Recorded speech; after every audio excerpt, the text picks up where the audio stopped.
Hello friend, मैं नीतीश कुमार आप सभी का स्वागत करते हैं स्टडी नंबर 1 ऑनलाइन क्लास में। दोस्तों, हम लोग क्लास 10th का एनसीईआरटी अभी मैथ चल रहा था चैप्टर नंबर 12 और इससे रिलेटेड पार्ट 1 और पार्ट 2 प्रोवाइड कर दिए हैं, जिसमें से आपको थ्योरी बताया गया फुल चैप्टर का फुल थ्योरी बताया गया, मतलब फार्मूला को प्रूव कर करके बताया गया। तो आप वहाँ अगर नहीं देखेगा तो यहाँ आपको समझ में नहीं आएगा, क्योंकि जो चैप्टर का जो मेन पार्ट होता है वो थ्योरी होता है। अगर आप थ्योरी को सही से समझ लेते हैं तो चैप्टर बनाना आपके लिए आसान हो जाएगा। क्योंकि ये हमको अगर मालूम है, जैसे मान लीजिए अगर हमको दाल बनाना और दाल बनाने का जो भी सामग्री है उसके बारे में पता है कि ये डालना है, तो हम लोग बना लेंगे आसानी से। लेकिन उसके बारे में पता ही नहीं रहेगा कि दाल बनाने के लिए क्या क्या चाहिए, क्या क्या डालना है, तो नहीं बना सकते। तो आप अगर पार्ट 1 और पार्ट 2 नहीं देखें तो जाकर देख लीजिएगा। और आपसे निवेदन है कि आप चैनल पर नए हैं तो चैनल को सब्सक्राइब कर ले और अपने दोस्तों पर शेयर लाइक सब्सक्राइब जरूर करें। मतलब दोस्तों पास भी शेयर करें, जो भी आपका फेसबुक ग्रुप हो गया, व्हाट्सएप ग्रुप हो गया, जो भी ग्रुप है आप वहाँ शेयर इसे ज़रूर करें। तो चलिए हम लोग वीडियो को शुरू करते हैं। तो प्रश्न वाली कितना 12.1 और आपको हम एक जो था फार्मूला बताना भूल गए थे, जिसमें ब्लैक का क्षेत्रफल ब्लैक का क्षेत्रफल ब्लैक का क्षेत्रफल ब्लैक का क्षेत्रफल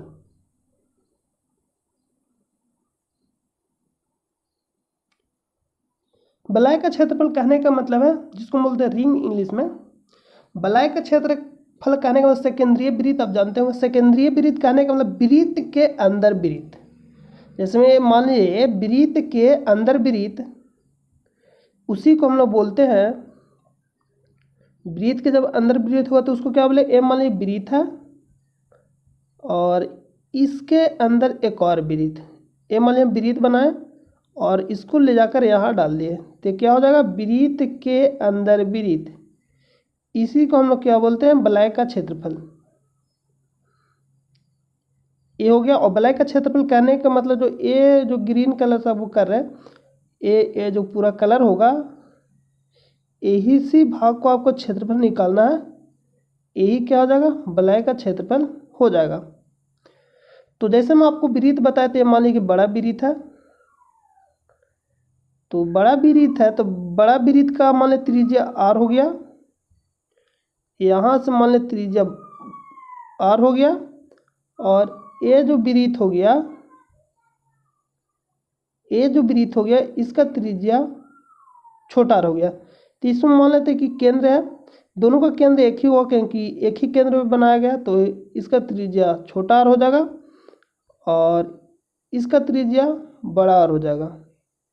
तो मान लीजिए कि पूरा बड़ा वृत्त का जो क्षेत्रफल है, बड़ा वृत्त का क्षेत्रफल निकाल कर छोटा वृत्त का क्षेत्रफल को घटा देंगे, तो ये जो आपको ग्रीन कलर करके बताए इस वाला भाग को, इसका निकल जाएगा क्षेत्रफल। जैसे मान लीजिए हम इसको उठाकर यहाँ डाल देते हैं और जो छोटा वृत्त का क्षेत्रफल है, बड़ा वृत्त का क्षेत्रफल निकाल कर छोटा वृत्त का क्षेत्रफल को, मतलब बड़ा वृत्त का क्षेत्रफल निकालकर और छोटा वृत्त का क्षेत्रफल निकालकर, तो बड़ा वृत्त का जो क्षेत्रफल निकालेंगे उसमें से छोटा वृत्त का क्षेत्रफल को घटा देंगे, तो ये जो ग्रीन कलर से किया हुआ है इसका क्षेत्रफल निकल जाएगा। तो इसी को हम बोलते हैं ब्लैक का क्षेत्रफल।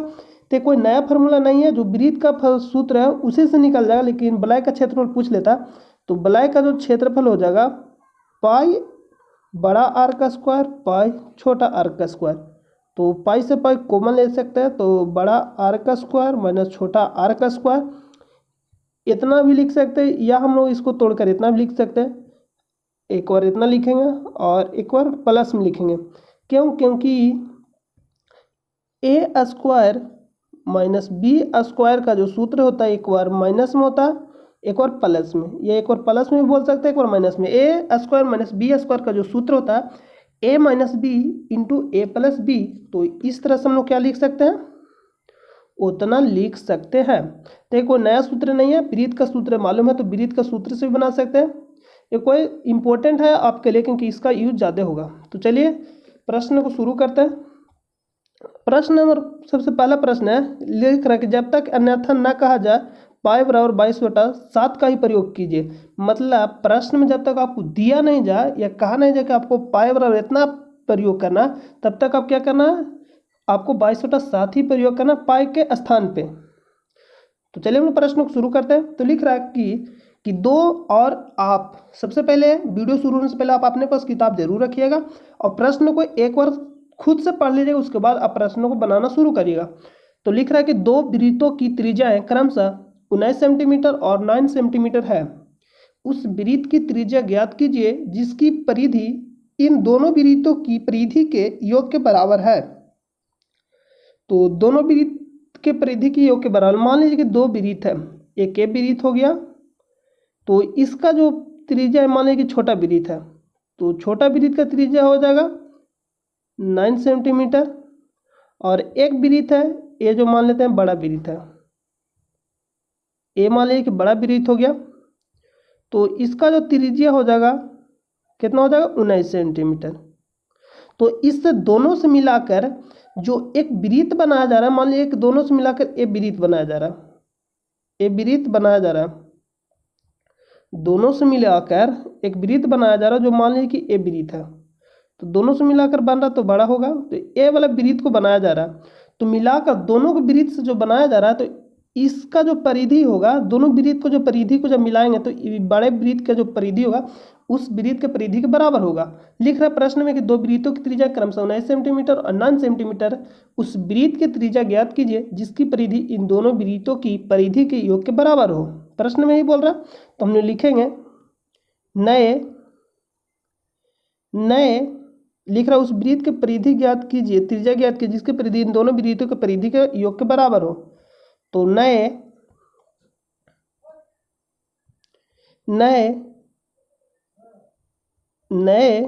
वृत्त की त्रिज्या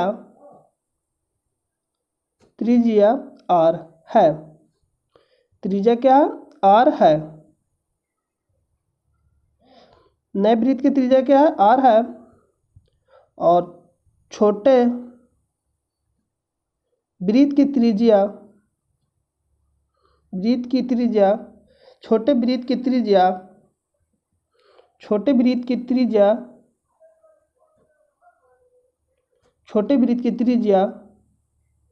r1 और बड़े वृत्त की त्रिज्या और बड़े हम लोग इसको मान रहे हैं, तो बड़े वृत्त की त्रिज्या r2 है। r2 है, आप कुछ भी मान सकते हैं, बड़ा r और छोटा r भी मान सकते हैं। तो r1 बराबर दिया गया था आपको, क्यों छोटा वृत्त है तो 9 सेंटीमीटर, और r2 बराबर दिया गया था 19 सेंटीमीटर।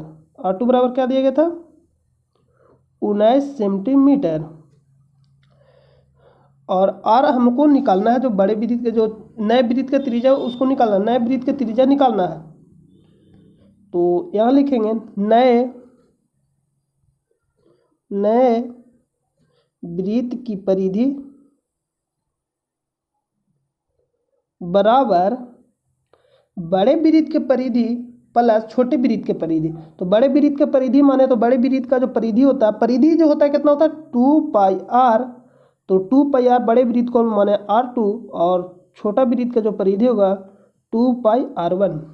वृत्त का परिधि लगाना, तो बड़े वृत्त में हम लोग r2 माने तो r2 लिख देंगे, और छोटे वृत्त में r1 माने तो r1 लिख देंगे, और नए वृत्त में परिधि r को क्या माने थे तो 2πr, तो 2 हो जाएगा यहाँ और पाई हो जाएगा, तो r2 है तो r2 का मान कितना दिया गया 19 सेंटीमीटर प्लस 2π, और r1 का जो मान दिया गया है, r1 का मान 9 सेंटीमीटर दिया गया।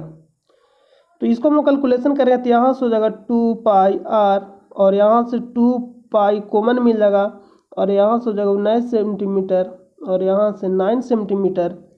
इसको जब आप कैलकुलेशन करिएगा तो 2π से 2π कैंसिल हो जाएगा, तो r बराबर हो जाएगा, r बराबर क्या हो जाएगा 19 और 9 को जोड़ देंगे, 19 और 9 को जोड़ेंगे तो कितना हो जाएगा 19 को हम 9 को जोड़ेंगे तो 9 9 18 के 8 और 1 2 28 सेंटीमीटर हो जाएगा। तो आई होप कि आपको क्लियर हो गया होगा। नए वृत्त की परिधि बराबर क्या बताएगा, देखिए प्रश्न को आपको हम एक बार फिर से पढ़ के समझा देते हैं। बोल रहा है कि दो वृत्तों की त्रिज्याएं क्रमशः 19 सेंटीमीटर और 9 सेंटीमीटर है। उस वृत्त की त्रिज्या ज्ञात कीजिए जिसकी परिधि इन दोनों वृत्तों की परिधि के योग के बराबर है। यानी नए वृत्त का जो परिधि होगा, नए वृत्त के जो परिधि होगा, जो एक छोटा वृत्त था और बड़ा वृत्त था, तो छोटे वृत्त और बड़े वृत्त के परिधि के योग के बराबर होगा। और नए वृत्त के परिधि जो वृत्त था उसको हम लोग त्रिज्या मानते r, और बड़े वृत्त की त्रिज्या बराबर मानते r2 और छोटे वृत्त की त्रिज्या बराबर मानते r1। तो यहाँ से इसको सोल्व किया तो आंसर कितना आ जाएगा, 28 सेंटीमीटर। तो आई होप कि आपको समझ में आ गया होगा। अगला प्रश्न पे चलते हैं। अगला प्रश्न है, दो वृत्तों की त्रिज्याएं क्रमशः 8 सेंटीमीटर और 6 सेंटीमीटर है। उस वृत्त की त्रिज्या ज्ञात कीजिए जिसका क्षेत्रफल इन दोनों वृत्तों के क्षेत्रफलों के योग के बराबर है। दोनों प्रश्न सेम है, बस एक में जो था परिधि बराबर था और अभी जो प्रश्न बोल रहे उसमें क्षेत्रफल बराबर है। वहां हम लोग परिधि को बराबर किए और यहाँ भी क्षेत्रफल को बराबर करेंगे। तो यहाँ लिखेंगे नए वृत्त की त्रिज्या, फिर से मानना है, नए वृत्त की त्रिज्या r है, नए वृत्त की त्रिज्या r, और लिखेंगे बड़े वृत्त की त्रिज्या, बड़े वृत्त की त्रिज्या r2 और छोटे वृत्त की त्रिज्या और छोटे, तो आप ये खुद से भी लिख सकते हैं, और छोटे वृत्त की त्रिज्या, छोटे वृत्त की त्रिज्या r1 है। तो यहाँ देख सकते हैं कि r1 बराबर और r2 बराबर, तो r2 बड़े वृत्त की त्रिज्या माने तो r2 बराबर कितना दिया गया, 8 सेंटीमीटर, और r1 को छोटे वृत्त की त्रिज्या माने इसके बराबर दिया गया 6 सेंटीमीटर। इसके बराबर क्या दिया गया, 6 सेंटीमीटर। तो ये मान लीजिए कि एक वृत्त है, ये छोटा वृत्त हो गया, ये छोटा वृत्त हो गया, और ये एक बड़ा वृत्त हो गया, ये एक बड़ा वृत्त हो गया, और दोनों को मिला के एक बड़ा वृत्त बना गया। मतलब दोनों के क्षेत्रफल का योग के बराबर कितना हो जाएगा, दोनों का, इसको जब जोड़िएगा, इसका एरिया और इसका एरिया ये बड़े एरिया के बराबर हो जाएगा। छोटा का जो त्रिज्या कितना माने थे हम लोग, 6 सेंटीमीटर, इसका जो त्रिज्या हो जाएगा 8 सेंटीमीटर, और इसको हम माने r। तो r को निकालना है आपको। प्रश्न में बोल रहा है कि इन दोनों वृत्तों के क्षेत्रफल के योग के बराबर है। उस वृत्त की त्रिज्या ज्ञात कीजिए, उस वृत्त की त्रिज्या ज्ञात कीजिए जिसका क्षेत्रफल इन दोनों वृत्तों के क्षेत्रफलों के बराबर है। तो हम परिधि बराबर किया तभी क्षेत्रफल बराबर कर देंगे। तो इस तरह से छोटा वृत्त बड़ा वृत्त का क्षेत्रफल हो जाएगा बड़े, जो सबसे बड़े वृत्त के क्षेत्रफल के बराबर हो जाएगा। तो यहाँ लिखेंगे नए वृत्त की क्षेत्रफल बराबर छोटे वृत्त का क्षेत्रफल, तो छोटे वृत्त का तो क्षेत्रफल क्या होता है वृत्त का, पाई r स्क्वायर। तो यहाँ लिख देंगे r2, और एक होता है पाई r स्क्वायर, तो यहाँ लिख देंगे r1, क्योंकि एक हो जाएगा बड़े वृत्त का क्षेत्रफल, एक हो जाएगा छोटे वृत्त का क्षेत्रफल। तो यहाँ ये भी लिख सकते हैं नए वृत्त का क्षेत्रफल, बड़े वृत्त का क्षेत्रफल प्लस छोटे वृत्त का क्षेत्रफल। उसके बाद भी फार्मूला को आप लिख सकते हैं, कोई प्रॉब्लम नहीं है। यहाँ से लिखेंगे पाई r स्क्वायर, क्योंकि नए वृत्त का जो था इसके बराबर त्रिज्या माने थे कितना, r, नए वृत्त का त्रिज्या कितना माने r, यहाँ से हो जाएगा पाई कॉमन, तो r स्क्वायर r2 का स्क्वायर प्लस r1 का स्क्वायर। तो यहाँ से यहाँ पाई से पाई कैंसिल हो जाएगा, तो यहाँ से हो जाएगा r स्क्वायर r2 बराबर, तो r2 बराबर कितना दिया गया 8 सेंटीमीटर, और r1 बराबर दिए गए 6 सेंटीमीटर। तो 8 का स्क्वायर प्लस 6 का स्क्वायर बराबर हो जाएगा 8 8 64 प्लस 6 6 36 बराबर हो जाएगा r स्क्वायर बराबर 100, और जब ये स्क्वायर है तो स्क्वायर से इधर रूट चढ़ेगा, तो 100 के जब हम लोग वर्गमूल निकालेंगे 100 के, तो कितना आ जाएगा r बराबर 10 सेंटीमीटर। तो बड़े वृत्त का जो नए वृत्त का त्रिज्या हो जाएगा कितना हो जाएगा 10 सेंटीमीटर। तो आई होप कि आपको समझ में आ गया होगा। चलते हैं नए अगले प्रश्न पे। अगला प्रश्न है अगला प्रश्न है आकृति दिया गया 12.3 एक तीरंदाजी लक्ष्य को दर्शाती है जिसमें केंद्र से बाहर की ओर 5 क्षेत्र गोल्ड, रेड, ब्लू, ब्लैक और वाइट चिन्हित किया गया जिनके अंक अर्जित किए जा सकते हैं। गोल्ड अंक वाले क्षेत्र का व्यास 21 सेंटीमीटर है तथा प्रत्येक अन्य पट्टी 10.5 सेंटीमीटर चौड़ी है। अंक प्राप्त कराने वाली इन पांचों क्षेत्रों में से प्रत्येक का क्षेत्रफल ज्ञात कीजिए। आपको अलग अलग क्षेत्रफल ज्ञात करना। देखिए यहाँ जो प्रश्न कह रहा है कि मान लीजिए प्रत्येक का अलग अलग आपको क्षेत्रफल ज्ञात करना। प्रत्येक का जो क्षेत्रफल क्या करना है ज्ञात, अलग अलग आपको ज्ञात करके बताना है। जिसमें एक वृत्त हो गया, हम आपको यहाँ समझा देते हैं। जैसे में मान लीजिए कि एक वृत्त हो गया, ये एक वृत्त है, एक वृत्त है, एक वृत्त हो गया,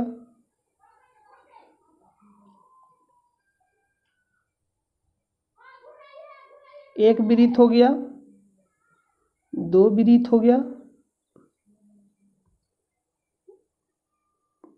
दो वृत्त हो गया और तीसरा वृत्त हो गया। इस तरह से हम लोग कर सकते हैं। इसको इधर थोड़ा कर दीजिए और ये चौथा वृत्त हो गया और ये पांचवा। चलिए आप समझिएगा, यहाँ आप इसको सिर्फ समझिएगा यहाँ आराम से। देखिए यहाँ तो इसमें जो आपको बताया गया कि ये जो है गोल्ड है, ये क्या बताएगा गोल्ड है, उसके बाद रेड है, उसके बाद ब्लू है, उसके बाद ब्लैक है। गोल्ड है, उसके बाद रेड है, ब्लू है, ब्लैक है और वाइट है। तो ब्लू और ब्लैक इसका क्षेत्रफल आपको अलग निकालना है, इसका क्षेत्रफल अलग निकालना है, इसका क्षेत्रफल अलग निकालना है, इसका क्षेत्रफल अलग और इसका क्षेत्रफल भी अलग निकालना है। तो यहाँ जो प्रश्न में दिया गया है कि गोल्ड अंक वाले क्षेत्र का व्यास 21 सेंटीमीटर है। तो जो गोल्ड वाले, मान लीजिए हम एक गोल्ड वाले भाग का निकाल रहे हैं, इस गोल्ड वाले भाग है, तो इसका जो दिया गया व्यास कहने का मतलब यहाँ से यहाँ तक कि 21 सेंटीमीटर दिया गया, जो जिसको हम बोलते हैं डी बराबर। तो डी बराबर कितना दिया गया 21 सेंटीमीटर, 21 सेंटीमीटर। और जो आर होता है डी के आधा होता है। तो आर बराबर हम निकालेंगे तो 21/2 यानी आएगा 10.5 सेंटीमीटर। ये कितना आ जाएगा 10.5 सेंटीमीटर। और इसमें लिख रहा है कि तथा प्रत्येक अन्य पट्टी 10.5 सेंटीमीटर चौड़ी है। इसमें जो प्रत्येक अन्य पट्टी कहने का मतलब यहाँ से यहाँ दिया गया 10.5 सेंटीमीटर, यहाँ से यहाँ 10.5 सेंटीमीटर। प्रत्येक के लिए मतलब 10.5 सेंटीमीटर दिया गया है और इसके लिए भी 10.5 सेंटीमीटर दिया गया है। तो आपको अलग अलग क्षेत्रफल आपको निकालना है। गोल्ड हो गया, रेड हो गया, ब्लू हो गया, ब्लैक हो गया और वाइट का जो क्षेत्रफल आपको अलग अलग निकाल कर बताना है। तो चलिए हम लोग यहाँ से शुरू करते बनाने के लिए। तो यहाँ सबसे पहले यहाँ हम आपको गोल्ड का क्षेत्रफल निकालते हैं। गोल्ड का क्षेत्रफल, तो ये मान लिया गोल्ड हो गया, ये क्या हो गया आपका गोल्ड हो गया, ये जो आपका हो गया गोल्ड हो गया। इसका जो त्रिज्या दिया गया है 10.5 सेंटीमीटर, क्योंकि डी बराबर दिया गया था 21 सेंटीमीटर, तो आर बराबर हो जाएगा 10.5 सेंटीमीटर। ये कौन सा भाग है गोल्ड, ये जो भाग है गोल्ड भाग है। तो इसका क्षेत्रफल आपको निकालना है। तो यहाँ से लिखेंगे गोल्ड, तो निकालेंगे यहाँ से गोल्ड भाग का क्षेत्रफल, गोल्ड भाग का क्षेत्रफल। तो गोल्ड भाग का क्षेत्रफल निकालने के लिए आपको क्या करना पड़ेगा, पाई आर स्क्वायर। तो पाई बराबर आपको लेने के लिए कितना बोला है 22/7 और आर बराबर आपको दिया गया है यहाँ कि 10.5 सेंटीमीटर लेना है। तो आर बराबर हो जाएगा 10.5 सेंटीमीटर। उसके बाद यहाँ से इसको हल करेंगे तो 22/7 गुने 10.5 सेंटीमीटर। आप इसका कहने का मतलब 10.5 गुने 2 बार करना। तो इसको जब आप डिवाइड करिएगा तो यहाँ से देखिएगा कि आप डिवाइड जब इसको करिएगा तो 15 से तो 75 तो मतलब 15 से कट जाएगा। इसको जब इसको काटिएगा तो ये आपको कट जाएगा कितना से 15 से।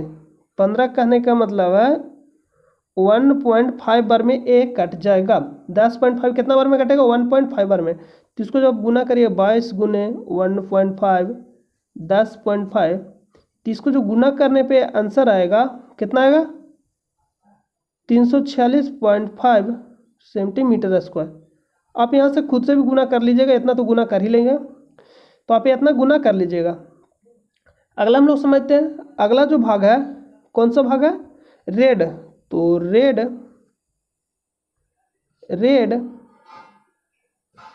भाग का क्षेत्रफल, रेड भाग का क्षेत्रफल आपको निकालना है। तो रेड भाग का क्षेत्रफल निकालने के लिए मान लीजिए कि एक गोल्ड वाला था एरिया, और ये जो था गोल्ड वाला एरिया था, तो यहाँ से हम लोग इसको कर सकते हैं। इसको मान लीजिए गोल्ड वाला एरिया था, और उसके बाद कौन सा एरिया था? रेड वाला। तो इसमें लिख देंगे रेड, और ए वाला था गोल्ड वाला भाग का एरिया, तो गोल्ड नहीं लिखे। यहाँ से जो यहाँ तक दिया गया था 10 सेंटीमीटर दिया गया था, और यहाँ से यहाँ दिया गया था 10 सेंटीमीटर। तो इसको जब आप जोड़िएगा तो जो पूरा क्षेत्रफल आ जाएगा, जिससे मैं पूरा जो त्रिज्या क्षेत्रफल नहीं, पूरा जो त्रिज्या आ जाएगा, जैसे मैं यहाँ से यहाँ तक है, तो ई वाला तो 10.5 सेंटीमीटर और भी 10.5 सेंटीमीटर, तो टोटल जोड़िएगा तो कितना आ जाएगा? 21 सेंटीमीटर।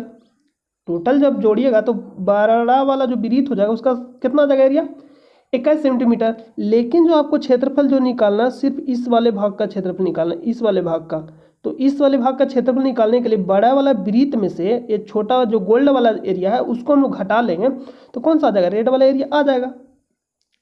तो यहाँ से आप इस कलर भी कर सकते हैं रेड से, या रेड लिख भी सकते हैं, उससे कोई दिक्कत नहीं है। तो यहाँ हम लोग निकालेंगे रेड भाग का क्षेत्रफल।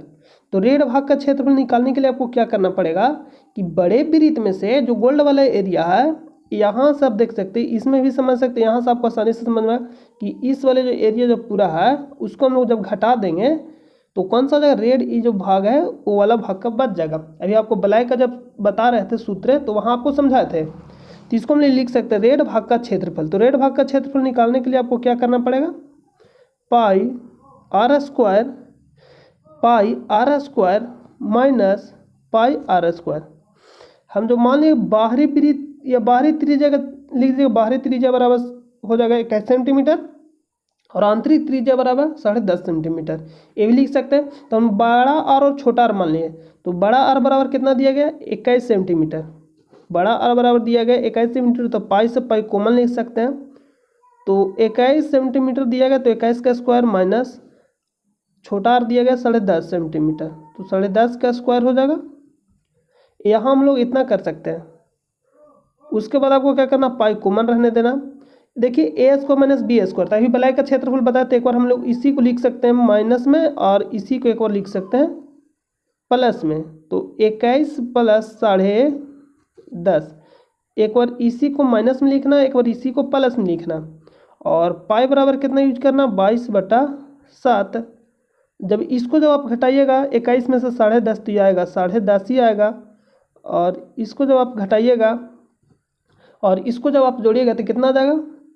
31.5। 31 कितना आ जाएगा? हाँ 31.5, मतलब 31.5 आ जाएगा। जब 21 प्लस 10.5 को जोड़िएगा तो कितना आ जाएगा? 31.5 सेंटीमीटर आ जाएगा। सेंटीमीटर में दिया गया तो सेंटीमीटर ही होगा। तो यहाँ से 22/7 गुने 10.5 31.5 हो जाएगा। जब आप इसको कैलकुलेशन करिएगा, तो कितना आएगा? इसको हम लोग यहाँ से डिवाइड कर सकते हैं, यहाँ से हम लोग इसको डिवाइड कर सकते हैं। कितना बार में डिवाइड होगा? 1.5 बार में। तो यहाँ से कैलकुलेशन करिए 22 गुने 1.5 गुने 31.5, 22.5 गुने 1.5 गुने 31.5। जब आप कैलकुलेशन करिएगा तो इसका जो एरिया आएगा 1039.5 सेंटीमीटर स्क्वायर आंसर।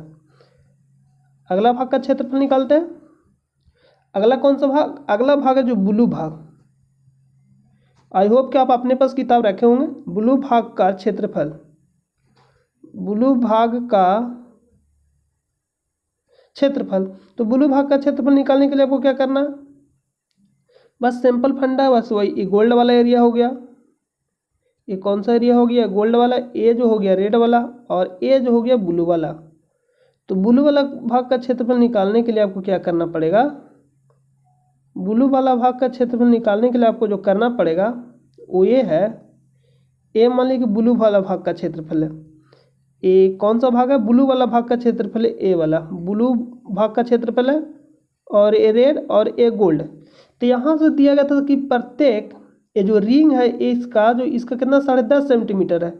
तो हमने यहाँ से ये कर सकते हैं कि मान लीजिए कि ये जो ब्लू वाला जो भाग है पूरा इस भाग का जो बड़ा वाला वृत्त का क्षेत्रफल निकाल के ये दोनों जो छोटा वाला वृत्त का क्षेत्रफल है उसको हम लोग घटा लेंगे तो क्या आ जाएगा, ब्लू भाग का क्षेत्रफल आ जाएगा। तो यहाँ से इस तरह से भी कर सकते हैं और यहाँ से हम लोग दिया गया था इसके बराबर 10 सेंटीमीटर, यहाँ से यहाँ 10.5 सेंटीमीटर और यहाँ से यहाँ 10.5 सेंटीमीटर। तो पूरा जोड़िएगा तो जो बाहरी जो त्रिज्या आ जाएगा कितना आ जाएगा, बाहरी त्रिज्या बोले तो बड़ा हम आर मान रहे हैं बाहरी त्रिज्या, तो बाहरी त्रिज्या तीनों को जब जोड़िएगा तो जो आएगा वही हो जाएगा बाहरी त्रिज्या। तो 10 × 3 और 10 से 30 हो जाएगा और यहाँ आ जाएगा 31.5 आ जाएगा। जो बाहरी त्रिज्या हो जाएगा कितना हो जाएगा 31.5 और जो आंतरिक त्रिज्या हो जाएगा, आंतरिक त्रिज्या को हम मान लिए आर। तो आंतरिक त्रिज्या कौन सा भाग को घटाना है आपको, जो भाग घटाना है आपको, देखिए ये वाला भाग जो यहाँ से इस पूरा भाग को अंदर वाले भाग को घटा देना है तो ही ना आएगा इस बाहर वाले भाग का क्षेत्रफल। ये जो बाहर वाला ब्लू निकालना है इस भाग से देखिएगा, ये जो आपको कर रहे हैं इस भाग का क्षेत्रफल निकालना है। तो इस भाग के क्षेत्रफल निकालने के लिए पूरा का क्षेत्रफल निकाल के हम लोग क्या करेंगे कि इस वाले यहाँ से जो दिया गया इतना भाग का क्षेत्रफल घटा देंगे तो ये जो ग्रीन से बचा वाला भाग क्षेत्रफल आ जाएगा। तो यहाँ से आपको क्या करना है कि इसको हमने ले तो आर बराबर हम लोग यहाँ से मान सकते हैं 10 और 10 जोड़िएगा तो आ जाएगा 21.5 सेंटीमीटर। मतलब दोनों के बीच में जो अंतराल रहेगा कितना रहेगा, जब 10.5 पॉइंट इसको 10.5 और 10.5 को जोड़िएगा तो कितना आएगा, 10.5 और 10.5 के जोड़िएगा तो कितना आएगा 21 आ जाएगा, 21 आएगा, 21.5 नहीं होगा 21 सेंटीमीटर। मतलब दोनों जो गैपिंग रहेगा ना 10.5 सेंटीमीटर का गैपिंग रहेगा। ब्लू भाग का क्षेत्रफल निकाल तो 10.5 मीटर, देखिए दोनों बड़ा त्रिज्या और छोटा त्रिज्या के बीच 10.5 सेंटीमीटर का गैपिंग रहेगा ही रहेगा। तो यहाँ से निकालना ब्लू भाग का क्षेत्रफल, तो ब्लू भाग का क्षेत्रफल निकालने के लिए लिखेंगे, ब्लू भाग का क्षेत्रफल निकालने के लिए लिखेंगे पाई बड़ा आर स्क्वायर माइनस पाई छोटा आर स्क्वायर। तो यहाँ से पाई से पाई कॉमन लेना है तो आर स्क्वायर, बड़ा आर को हम लोग क्या माने बाहरी त्रिज्या और छोटा आर को आंतरिक त्रिज्या। तो पाई तो बड़ा आर बराबर कितना दिया गया 21.5 के स्क्वायर और जो छोटा आर बराबर दिया गया है, छोटा आर बराबर कितना दिया गया 20, छोटा आर बराबर 21 दिया गया 20 नहीं, यहाँ देख लीजिए छोटा आर बराबर 21 और बड़ा आर बराबर 31.5 सेंटीमीटर दिया गया। तो इसको यहाँ से कर सकते हैं पाई का मान 22/7 रखेंगे और वही फिर ए स्क्वायर माइनस बी स्क्वायर के सूत्र पर सेट करेंगे तो एक बार प्लस में एक बार माइनस में। तो लिखेंगे 31.5 माइनस 21, एक बार लिखेंगे 31.5 प्लस 21 और इसी तरह से हम लोग आगे लिखेंगे 22/7। इसको जब आप घटाइएगा तो इसको जब आप घटाएगा तो आएगा 10.5, 10 नहीं आएगा 10.5 यानी 10.5 आएगा। और जब इसको जब आप ऐड करिएगा 31.5 प्लस 21, 31.5 प्लस 21 को जब आप ऐड करिएगा तो इसका जो मान आएगा आ जाएगा, यहाँ जोड़िएगा 52.5। इसको जब आप ऐड करिएगा देखिए यहाँ, तो इसको जब आप ऐड करने तो आता ही होगा इतना तो ऐड कर ही लेंगे। 31.5 को ऐड करना है प्लस 21 तो यहाँ हो जाएगा 525 यानी 52.5 आ जाएगा। तो 52.5 आ जाएगा। जब इसको कैलकुलेशन करिएगा तो 22/7 10.5 52.5 से कैलकुलेशन करना, इसको भागा दीजिएगा तो आएगा 1.5। इसको जब आप कैलकुलेशन करिएगा तो 22 गुने 1.5 गुने 52.5 जब इसको आप कैलकुलेशन करिएगा तो आंसर जो आएगा कितना आएगा 1732.5 सेंटीमीटर स्क्वायर। जब इसको कैलकुलेशन करिएगा तो ये आ गया ब्लू भाग का क्षेत्रफल। अगला निकालते हैं ब्लैक भाग का क्षेत्रफल। तो इसी तरह से आपको निकालते जाना है। तो ब्लैक भाग का क्षेत्रफल निकालते हैं हम लोग। तो आई होप कि आपको क्लियर हो गया होगा यहाँ तक। तो हम आपको होमवर्क में देते हैं कि आपको ब्लैक भाग और वाइट भाग का क्षेत्रफल निकाल कर बताना है। ब्लैक भाग और वाइट भाग का क्षेत्रफल आपको निकाल कर बताना है। आपको होमवर्क में दिया जा रहा है। ये आपको कौन सा भाग निकालना, ब्लैक भाग और वाइट भाग का क्षेत्रफल निकाल कर बताना है। और हम आपको बताएंगे अगले वीडियो में इसके बारे में। तो आई होप कि आपको यहाँ तक समझ में आ गया होगा। चलिए हम लोग मिलते हैं नेक्स्ट वीडियो में। जब तक के लिए अपना ख्याल रखिए। जय हिंद, जय भारत।